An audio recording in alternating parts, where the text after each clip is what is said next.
Bienvenue dans cette nouvelle édition du 12-15. Au sommaire, le président guinéen Alpha Condé ce vendredi à Glébélé en Côte d'Ivoire pour une visite officielle de travail avec son homologue ivoirien Alassane Ouattara.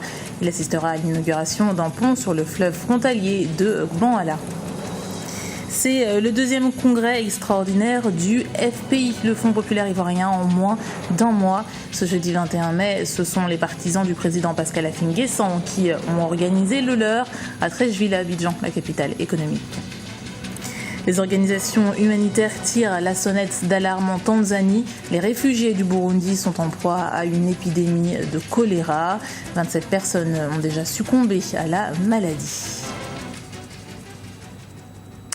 Le président guinéen Alpha Condé est attendu en Côte d'Ivoire ce vendredi à Gbéléban, dans le nord du pays.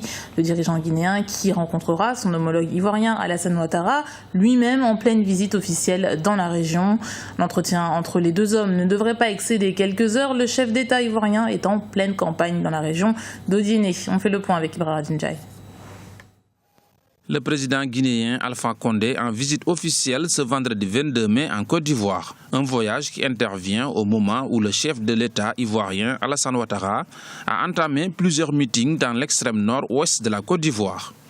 Le renforcement de la coopération et la situation politique dans les deux pays seront abordés par les chefs d'État. Les élections seront mises sur la table, j'imagine, et ça va être abordé par les deux présidents pour enfin pencher sur une meilleure sortie de crise, parce que le pays est dans des soubresauts politiques depuis plusieurs années maintenant, ce qui a causé la mort à environ 200 militants de l'opposition.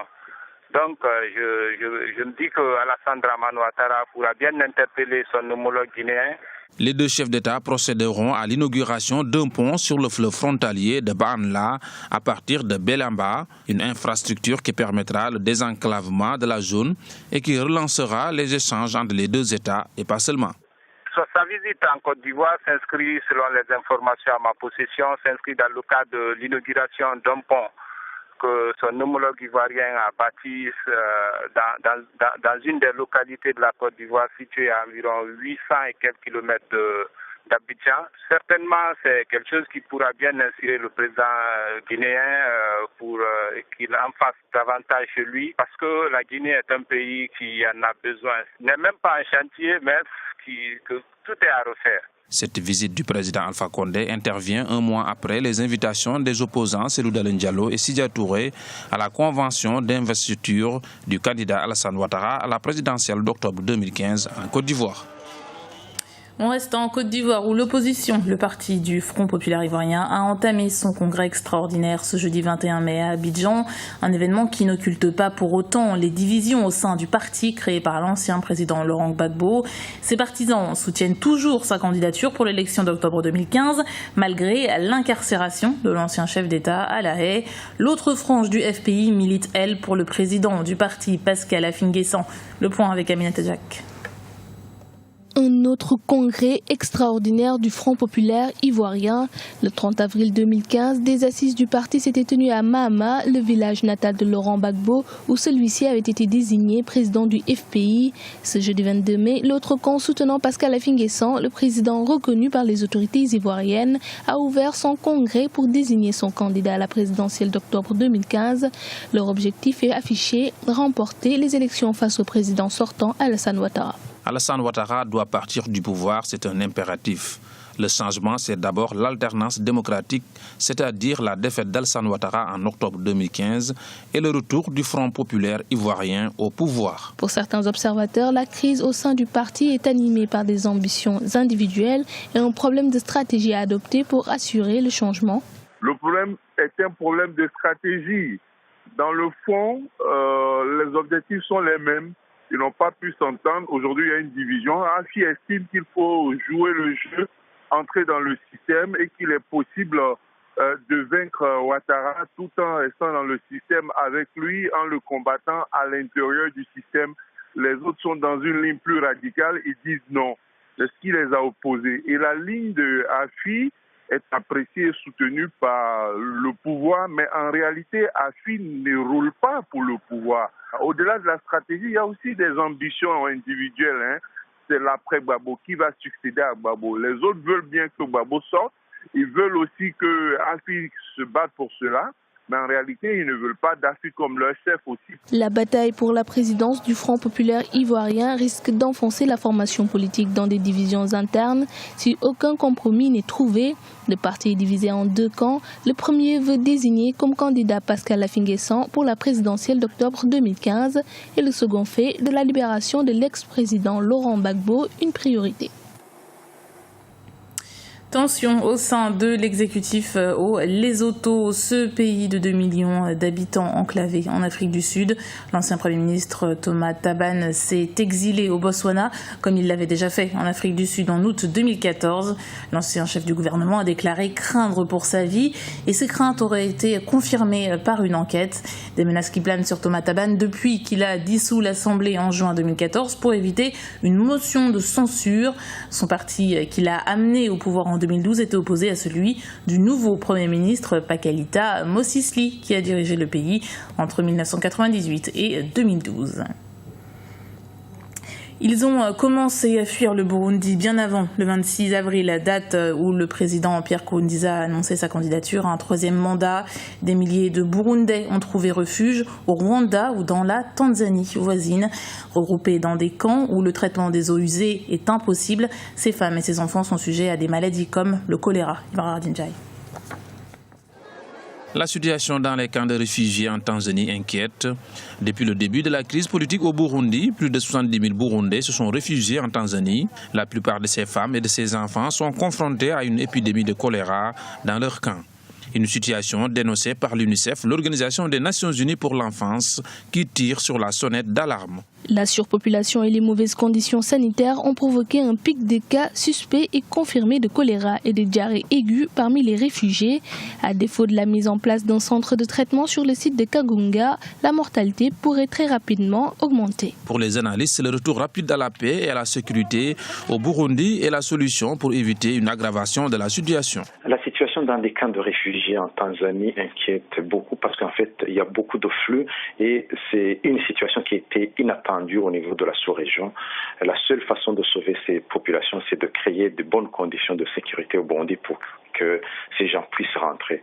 Et en attendant, il faut que le HCR s'occupe de cette question et surtout de la sous-région, au moins financer, aider les gens qui sont installés comme ça se passe au Rwanda. Depuis le début des contestations, 26 000 Burundais se sont déplacés au Rwanda et 9 000 autres en République démocratique du Congo. L'actualité économique zoom sur une initiative lancée par 2 entrepreneurs rwandais. Elle est destinée à booster le secteur hôtelier. Un site internet qui compare les hôtels et recherche leurs meilleurs tarifs. Le but est de promouvoir autant les grands complexes hôteliers comme les plus petites structures. Reportage de notre correspondant Olivier Jacotan. Donner plus de visibilité aux infrastructures hôtelières du Rwanda via Internet à moindre coût, c'est l'ambition de Abraham Aishakiye et Patrick Gihozo. Ces 2 jeunes Rwandais, la vingtaine environ, ont lancé en mars 2015 un site internet dans ce sens. Cette plateforme permet aux clients de comparer les prix et la qualité des infrastructures des hôtels afin d'opérer le bon choix à un coût forfaitaire. En 2 mois d'existence, le site internet Kadibra a posté une quinzaine d'hôtels. Une dizaine de personnes a pu trouver un hôtel à un prix abordable par le biais du site internet. Nous connaissons mieux les infrastructures dont dispose notre pays, donc nous proposons nos services aux étrangers qui viennent visiter le Rwanda pour que leur séjour soit agréable. Notre site leur permet d'obtenir de bons services à moindre coût et surtout des qualités comme dans les grands complexes hôteliers du monde.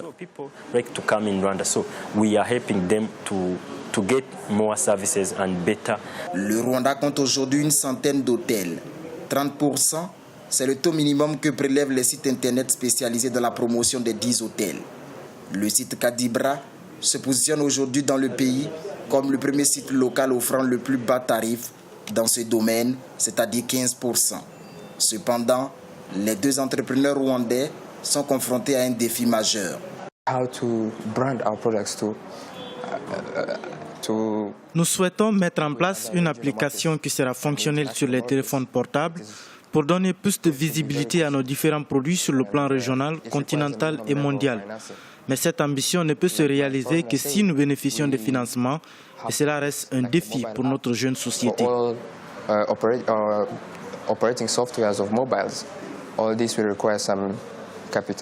En 2014, environ 10 millions de personnes ont transité par le Rwanda, selon les statistiques du service de l'immigration, et 40% émanent de l'Afrique.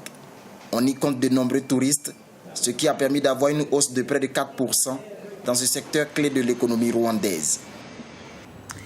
L'initiative africaine d'éducation à la paix et au développement par le dialogue interreligieux et interculturel. C'est l'intitulé du projet initié par l'ancien médiateur de la République du Bénin. Ce projet fera l'objet d'un symposium qui se tiendra du 26 au 28 mai 2015 à Cotonou, la capitale. Reportage de notre correspondant, Lev Tiounou. Face au phénomène racial à connotation religieuse dans le monde et principalement en Afrique, le professeur Tevo Edre, ancien médiateur de la République du Bénin, propose l'initiative africaine d'éducation à la paix et au développement par le dialogue interreligieux et interculturel. Ce projet fera l'objet d'un symposium du 26 au 28 mai prochain à Cotonou.